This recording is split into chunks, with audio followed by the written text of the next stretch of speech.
ये लोग करते क्या थे कि ये मार्केट में जो उस दिन का रेट चल रहा होता था उससे सस्ता रेट देते थे डॉलर का। ये बेसिकली इनका हनी ट्रैप है। आपने FIA से क्यों राब्ता नहीं किया? यही मेरी गलती है कि मुझे ला के FIA फिर दफ्तर में देने चाहिए। लाइफ इम्प्रिजनमेंट है फेक करेंसी अगर साबित हो जाती है। अस्सलाम वालेकुम नाज़रीन, मैं हूँ आपकी मेज़बान अरूसा खान और आप देख रही हैं डेली पाकिस्तान। हम लोग इस वक्त FIA साइबर क्राइम के ऑफिस में मौजूद हैं। 6000 अमेरिकी डॉलर्स की ऑनलाइन फ्रॉड पकड़ा है साइबर क्राइम ने और इस वक्त मुल्जिमान हमारे साथ हैं। इनसे हम जानते हैं कि आखिर इतना बड़ा फ्रॉड इन्होंने क्यों किया और ये कब से कर रहे हैं। क्या नाम है आपका? प्रोफेसर ज़कार मेरा नाम है। फ्रॉड इन्होंने किया था।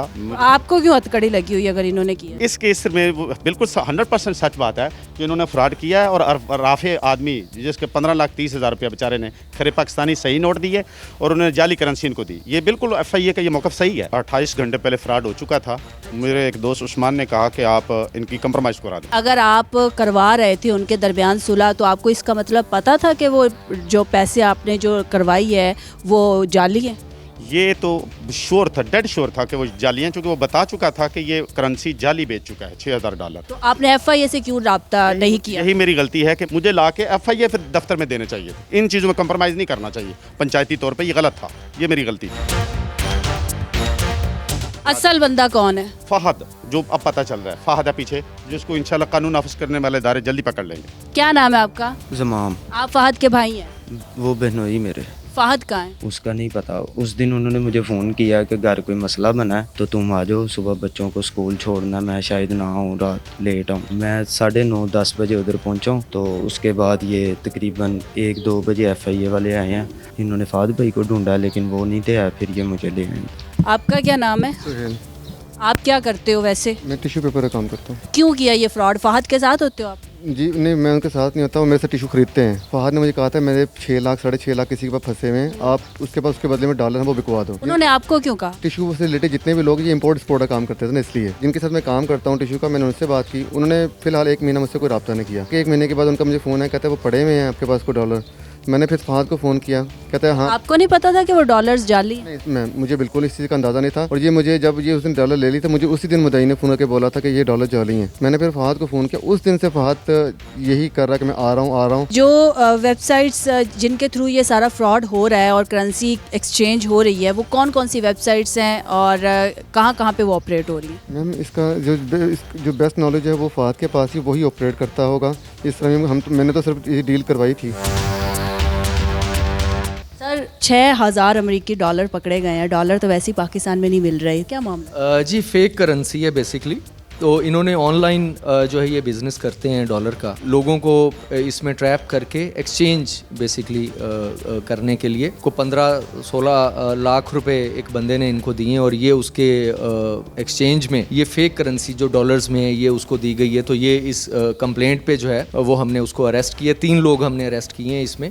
तो आगे जो गैंग मेंबर्स हैं हम पहुंचना चाह रहे हैं वहाँ तक कि जो इन डॉलर्स को बनाते हैं, कहाँ पे मशीन्स लगी हुई हैं, उन तक पहुँचना बेसिकली चाह रहे हैं। जो लोग हमने पकड़े हैं वो खुद भी कन्फेस कर रहे हैं कि ये जाली डॉलर्स का बिजनेस जो है वो बंदा करता है। बेसिकली फहद नाम का वो बंदा है जिसके लिए ये एज एजेंट्स काम करते हैं। उसको रेड भी किया हमारी टीम ने, उसको पकड़ने की कोशिश भी कर चुके हैं। FIR के अंदर वो नामजद भी है जो असल बंदा है। डॉलर बहुत ज़्यादा महंगा है और महंगा होने के साथ अब तो वो मार्केट से मिलना भी बंद हो गया है। जो भाई साहब जा रहे थे मुद्दई जो हैं उनको चाहिए थे, तो क्या उनको ये डॉलर सस्ता पड़ रहा था ऑनलाइन, दैट्स वाई उन्होंने इतनी बड़ी डील की?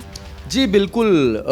ट्रैप करने के लिए कुछ ना कुछ तो दिखाना पड़ता है ना। तो ये लोग करते क्या थे कि ये मार्केट में जो उस दिन का रेट चल रहा होता था उससे सस्ता रेट देते थे डॉलर का। तो ये बेसिकली इनका हनी ट्रैप है, इनका फ्रॉड करने का तरीका, जिसकी वजह से ये रेट कम दे के ये लोगों को अट्रैक्ट करते थे। ये जो डील हो रही थी ये कहाँ पे हो रही थी, किस तरह से एक्सचेंज हुआ और जो असल पैसे थे वो कहाँ पे? सोशल मीडिया के थ्रू इन्होंने आपस में डील की और उसके बाद व्हाट्सएप के ज़रिए इसने डॉलर्स की पिक्चर्स उसको भेजी जो बेसिकली हमारा कंप्लेनेंट है। कुछ करेंसी बाय हैंड दी उसको और कुछ 2 लाख से ज़्यादा कुछ अमाउंट है वो उसके अकाउंट में भेजी। किस तरह से पता चलता है कि ये डॉलर असली है या ये करेंसी असली है? जिसको ये एक्सचेंज करके दिए आगे गए, जब उसने अपनी टिकट के लिए जाके इसको देना चाहा तो उसको पता चला कि ये फेक डॉलर्स हैं। फिर वो उसने चेक करवाया, उसके बाद हमारे पास जो है, वैसे तो स्टेट बैंक ऑफ पाकिस्तान है बेसिकली जिनके थ्रू इसको वेरीफाई किया जाता है, लेकिन जो हमारे जो रजिस्टर्ड एक्सचेंज के जो डीलर्स होते हैं उनको बुला के हम लोग इसको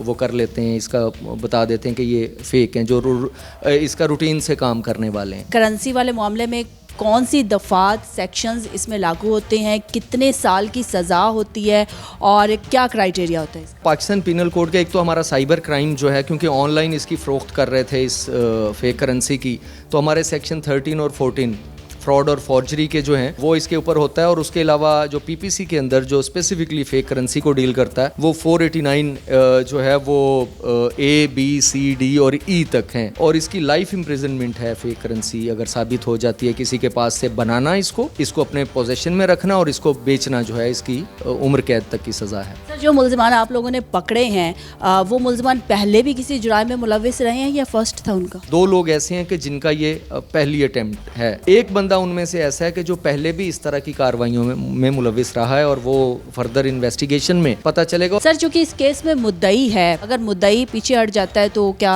ये रिहा हो जाएगी? मुद्दई के साथ इनकी अगर सेटलमेंट होती है, उसके दौरान इन्वेस्टिगेशन के कुछ और विक्टिम्स मिल जाते हैं, फिर मुद्दई के पीछे हटने के बाद भी केस में जान रहती है, केस चलता रहता है। अगर ड्यूरिंग इन्वेस्टिगेशन और इसके विक्टिम्स नहीं मिलते तो फिर डिपेंड करता है मुद्दई के ऊपर कि अगर उसकी रिकवरी हो जाती है और वो आके इनके साथ पैचअप कर लेता है तो फिर हमारे पास नहीं होगा तो कोर्ट्स के अंदर जाके उसको कहीं ना कहीं रेमेडी मिल जाएगी। ऑनलाइन वैसे तो बहुत ज़्यादा फ्रॉड हो रहे हैं और अब करेंसी का भी फ्रॉड होना शुरू हो गया है, क्या मैसेज देना चाहेंगे आवाम को कि इससे किस तरह से बचा जा सकता है?